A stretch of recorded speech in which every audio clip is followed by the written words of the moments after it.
ಈಗ ನನ್ನ ಜೊತೆ ವಿರೋಧ ಪಕ್ಷದ ನಾಯಕರು ವಿಧಾನ ಪರಿಷತ್ನಲ್ಲಿ ಚಲವಾದಿ ನಾರಾಯಣ ಸ್ವಾಮಿ ಅವರಿದ್ದಾರೆ, ನೇರ ಸಂಪರ್ಕದಲ್ಲಿದ್ದಾರೆ. ಸರ್ ನಮಸ್ಕಾರ, ನಿಖಿಲ್ ಜೋಶಿ ಮಾತಾಡ್ತೀನಿ ಸರ್. PNS ವಿಸ್ತಾರಕ್ಕೆ ಸ್ವಾಗತ ನಿಮಗೆ. Thank you for your time sir. Joshi ಹೇಗಿದ್ದೀರಿ? ನಮಸ್ಕಾರ. ನಮಸ್ಕಾರ ಸರ್. ಆರಾಮಿಲ್ಲ ಸರ್. ಎಲ್ಲಿ ಸರ್ ಪೂರ್ಣ ಪ್ರಮಾಣದಲ್ಲಿ ನಮಗೆ ಸಂಪುಟ ಕೊಡ್ತಾ ಇಲ್ಲ ನೀವು. ಜಿಲ್ಲಾ ಪ್ರಾತಿನಿಧ್ಯದ ಬಗ್ಗೆ ನಮಗೆ ಚಿಂತೆ ಇದೆ, ಅಲ್ಲಿ ಒಂದ್ ಕಡೆ ಬರ, ಒಂದ್ ಕಡೆ ನೆರೆ ಇದೆ, ಇಲ್ಲಿ ಯಾರಿಗೋಗಿ ಹೇಳ್ಬೇಕು ಅಂತ ನಮಗೆ ಗೊತ್ತಾಗ್ತಾ ಇಲ್ಲ.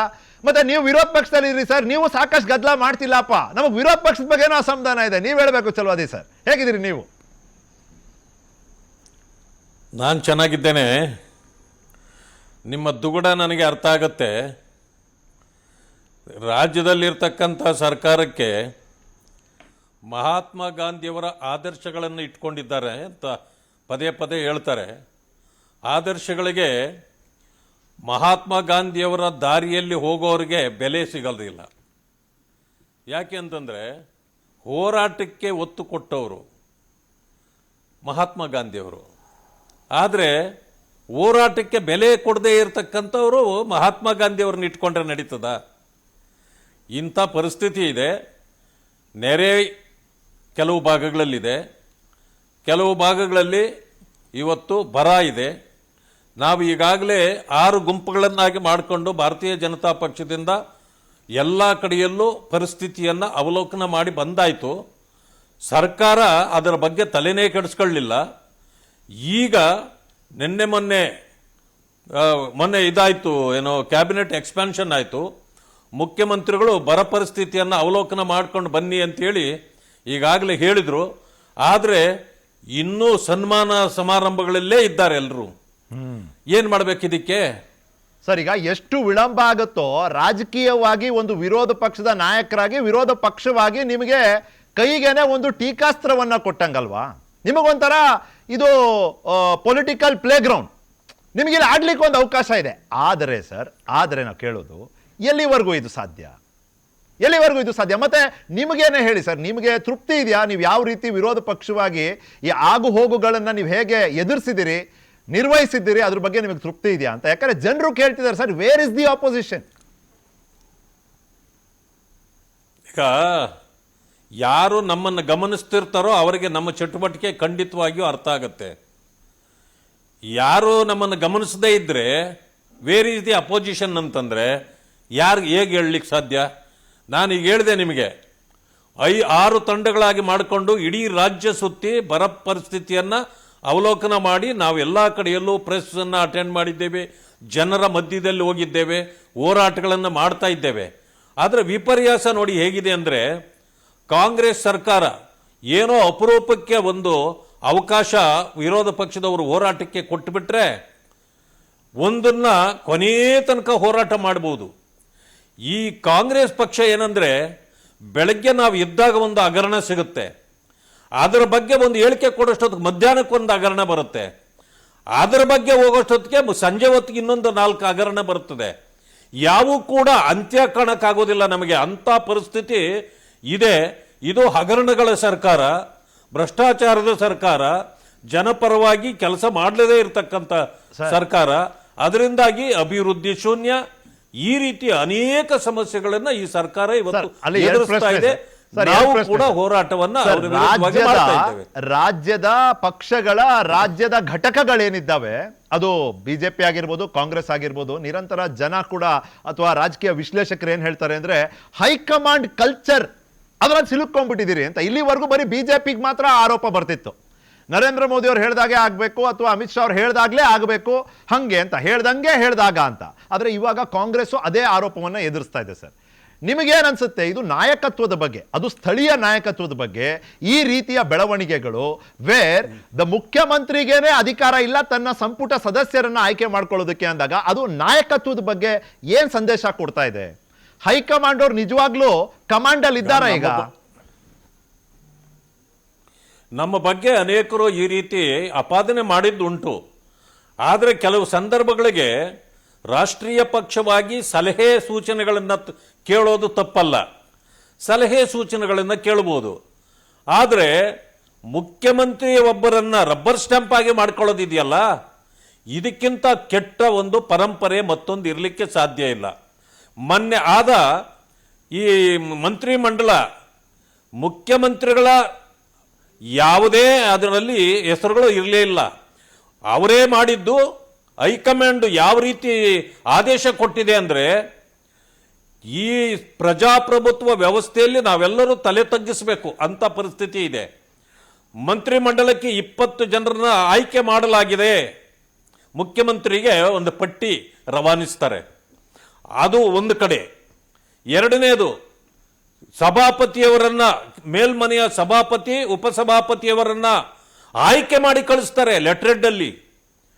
ತಳಮನೆಯಲ್ಲಿ ಅಧ್ಯಕ್ಷರನ್ನ, ಉಪಾಧ್ಯಕ್ಷರನ್ನ, AICC ಅಧ್ಯಕ್ಷರು ಇವರನ್ನ ಆಯ್ಕೆ ಮಾಡಿದ್ದಾರೆ ಅಂತ ಕಳಿಸ್ತಾರೆ, ನಾಮಿನೇಟ್ ಮಾಡ್ತಾರೆ. ಅಂದ್ರೆ ಇದಕ್ಕೆ ಏನಾದ್ರೂ ಒಂದು ಗೌರವ, ಘನತೆ ಅನ್ನೋದು ಈ ಪಕ್ಷಕ್ಕೆ ಉಳಿದಿದೆಯಾ? ಇವತ್ತು ಸಂವಿಧಾನದ ಅಡಿಯಲ್ಲಿ ಕೆಲಸ ಮಾಡಬೇಕಾಗಿರೋ ನಾವು ಈ ಸಭಾಪತಿ ಆಗಿರಲಿ, ಅಧ್ಯಕ್ಷರಾಗಿರಲಿ, ಸಭಾಪತಿ ಆಗಿರಲಿ, ಯಾರನ್ನೇ ಆಯ್ಕೆ ಮಾಡ್ತಕ್ಕಂಥದ್ದು ಅದು ಆ ಸದನಗಳ ಗೌರವದ ಪ್ರಶ್ನೆ.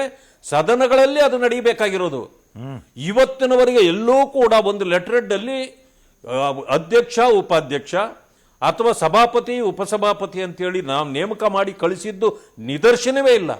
ಅಂಥದ್ರಲ್ಲಿ ಕಾಂಗ್ರೆಸ್ ಪಕ್ಷ ಎಂಥ ಒಂದು ತಳಮಟ್ಟದ ರಾಜಕಾರಣ ಮಾಡ್ತಾ ಇದೆ, ಸಂವಿಧಾನದ ವಿರುದ್ಧವಾಗಿ ನಡ್ಕೊಳ್ತಾ ಇದೆ ಅನ್ನೋದು ಈಗ ಎದ್ದು ಕಾಣ್ತಾ ಇದೆ. ಚಲೋದಿ ಸರ್, ಮಾತೆತ್ತಿದ್ರೆ ಅಲ್ಲ, ನೀವು ಹೇಳಿದ್ರೆ 20 ಖಾತೆ, 20 ಅಲ್ಲ 19 ಸಚಿವರನ್ನ ಈಗ ಪದಗ್ರಹಣ ಮಾಡ್ಕೊಂಡಿದ್ದಾರೆ. ಅವ್ರಿಗಿನ್ನೂ ಖಾತೆ ಹಂಚಿಕೆ ಆಗಬೇಕು.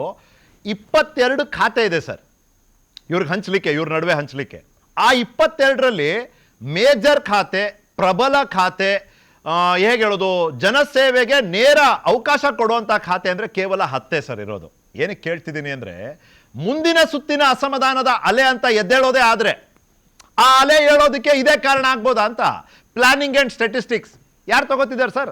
ಆಸಕ್ತಿ ಇಟ್ಕೊಂಡು ಯಾರು ಮುಂದೆ ಬರ್ತಿದಾರಾ? ನನಗೆ ಪ್ಲಾನಿಂಗ್ ಅಂಡ್ ಸ್ಟ್ಯಾಟಿಸ್ಟಿಕ್ಸ್ ಕೊಡಿ ಅಂತ. ಇದೇ ರೀತಿ ಪಶುಸಂಗೋಪನಾ ಯಾರು ಕೇಳ್ತಾರೆ ಸರ್? ಹಾಗೆ ಸರ್, ಹಾಗಾಗಿ ಇದು 2ನೇ ಅಲೆ ಆಗ್ಬೋದಾ? ಅದಕ್ಕೆ ವಿಳಂಬನ ಏನಿಲ್ಲ. ನಾನು ಹೇಳ್ತೇನೆ, ಕಾಂಗ್ರೆಸ್ ಅಲ್ಲಿ ಏನೂ ಆಗಬೇಕಾಗಿಲ್ಲ. ಮಂತ್ರಿಮಂಡಲ ಸಿಗ್ಲಿಲ್ಲ ಅಂತೇಳಿ ರಾಜೀನಾಮೆ ಕೊಡ್ಲಿಕ್ಕೆ ಹೋದವರು ಎಷ್ಟು ಜನ? ಒಂದೇ ದಿನದಲ್ಲಿ ಯೂಟರ್ನ್ ಹೊಡೆದವ್ರು ಎಷ್ಟು ಜನ? ಇಲ್ಲೇನು ಗೊತ್ತಾ, ಹೈಕಮಾಂಡ್ ಏನಾದರೂ ಮಾಡ್ಕೊಂಡ್ಲಿ, ಇವ್ರು ಏನಾದರೂ ಮಾಡ್ಕೊಂಡ್ಲಿ, ಆಮೇಲೆ ನಮಗೆ ಒಂದು ದಿನ ಕೇಳ್ತಾರೆ, 2ನೇ ದಿನ ಯೂಟರ್ನ್ ಹೊಡ್ಕೊಳ್ತಾರೆ. ಯಾಕೆ ಅಂತಂದರೆ, ಇವು ನೀರು ಬಿಟ್ಟು ಮೀನುಗಳು ಹೊರಗಡೆ ಇರಲಿಕ್ಕೆ ಸಾಧ್ಯನೇ ಇಲ್ಲ. ಈ ಕಾಂಗ್ರೆಸ್ಸಿನ ಸಂಸ್ಕೃತಿನೇ ಅಷ್ಟು.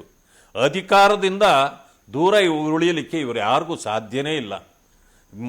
ನೀರಿನ ಒಳಗಿದ್ರೆ ಮೀನು ಉಳಿತದ? ಸತ್ತೇ ಹೋಗ್ಬಿಡ್ತದೆ. ಬಹುಶಃ ಇವರು ಆ ರೀತಿ ತಿಳ್ಕೊಂಡು ನಡವಳಿಕೆ ಇದೆ. ನೀವು ಏನು ಕೊಟ್ಟರೂ ಕೂಡ ಅಯ್ಯೋ ಕೊಟ್ಟಿದ್ದು ಸಾಕಪ್ಪ ಅಂತಾರೆ ಹೊರತು ಇವರೆಲ್ಲ ಇವ್ರಿಗೊಂದು ತತ್ವ, ಸಿದ್ಧಾಂತ, ನೀತಿ, ನಿಯಮಗಳು ಏನೂ ಉಳಿದಿಲ್ಲ. ಯಾರೂ ಅದನ್ನು ಉಳಿಸ್ಕೊಂಡಿಲ್ಲ ಸರ್. ಈಗ ಈ ಹೈಕಮಾಂಡ್ಗೂ ಸವಾಲು sir. I come back to you sir. Nataraj ಗೌಡ್ರ ಗೊತ್ತಿದ್ದೀವಿ, ಕಾತಿರದಿಂದ ಕಾಯ್ತಿದ್ದೀರಿ. Last question to Chalavadi Narayana Swamy ಅವರು. ಸರ್, ಇಲ್ಲಿ ಹೈಕಮಾಂಡ್ ಒಂದು ಆಟ ನೋಡಿ ಸರ್. ಪಾಪ ಒಂದು ಕಡೆ ಆಕಾಂಕ್ಷಿಗಳ ಆಕಾಂಕ್ಷೆಯನ್ನ ನಿಭಾಯಿಸಬೇಕು, ಅದಕ್ಕೆ ಉತ್ತರ ಕೊಡಬೇಕು, ಅದಕ್ಕೆ ಸ್ಪಂದಿಸಬೇಕು.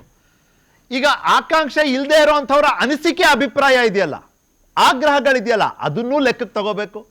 ಸಿದ್ದರಾಮಯ್ಯನವ್ರು ಯಾಕೆ ಬರಲಿಲ್ಲ ಅವತ್ತು ಹುಟ್ಟದಬ್ಬ ಅಂತ ಹೇಳ್ತಿದ್ದಾರೆ. ಆದರೆ ಈ ಗೊತ್ತಿರೋರು ಗೊತ್ತಿದೆ ಯಾಕೆ ಬರಲಿಲ್ಲ ಅಂತ. ಯಾವ ಹೆಸರು ಹೊರಗೆ ಹೋಯ್ತು, ಯಾವ ಹೆಸರು ಒಳಗೆ ಬಂತು, ಯಾಕೆ ಬರಲಿಲ್ಲ ಗೊತ್ತಿದೆ. ಆದರೆ ಈ ಎರಡರ ನಡುವೆ ನಿರ್ಧಾರದ ಪ್ರಕ್ರಿಯೆ ಸಿಲುಕೊಂಡ್ಬಿಡ್ತಲ್ಲ. ಪ್ಲೀಸ್ ಅದ್ರ ಬಗ್ಗೆ ಸರ್ ನೋಡಿ. ಕೊನೆ ಹಂತದವರೆಗೆ 4 ಗಂಟೆಗೆ ಪ್ರಮಾಣ ವಚನ ಆಗೋವರೆಗೂ ಹೆಸರುಗಳು ಬದಲಾಗ್ತಾನೆ ಇದ್ವು. ಯಾಕೆ? ನಾನು ನಿಮಗೊಂದು ಮಾತು ಹೇಳ್ತೇನೆ. ನಾನು ಇದನ್ನು ಪತ್ರಿಕೆಗಳಿಗೆ ಆಗಲೇ ಹೇಳಿದ್ದೇನೆ. ಇದು ಎಲ್ಲ ಹುದ್ದೆಗಳು ಕೂಡ ಇವು ಹರಾಜುಗಿಡಲಾಗಿತ್ತು, ಮಾರಾಟಕ್ಕಿದ್ದುವು. ಆ ಕಾರಣದಿಂದ ಹರಾಜಿನಲ್ಲಿ ಯಾರ್ಯಾರು ಯಾವ ರೀತಿ ಬೀಟ್ ಮಾಡ್ತಾರಲ್ಲ ಅದರ ಮೇಲೆ ನಿಂತಿತ್ತು. ಆ ಕಾರಣಕ್ಕೆ ಮಾಂಕಾಳ ವೈದ್ಯರನ್ನು ತೆಗೆದು ಮಲ್ಲಿಕಾರ್ಜುನ್ ಅವ್ರನ್ನ ಹಾಕಿ, ಆಮೇಲೆ ಮಲ್ಲಿಕಾರ್ಜುನ್ ಅವ್ರನ್ನ ಒಂದು ಸಾರಿ ತೆಗೆದ್ರು, ಮತ್ತೆ ಅವ್ರನ್ನ ಮಾಂಕಾಳ ವೈದ್ಯ ಅಂತ ಬಂತು. ಮತ್ತೆ ಇದು ಗಾಯತ್ರಿ ಏನು ಶಾಂತನಗೌಡ ಅವ್ರದ್ದು ಬಂತು, ಅವ್ರದ್ದು ತೆಗೆದ್ರು. NS ಬೋಸರಾಜು ಅಂತ ಬಂತು, ಅವ್ರನ್ನ ತೆಗೆದ್ರು.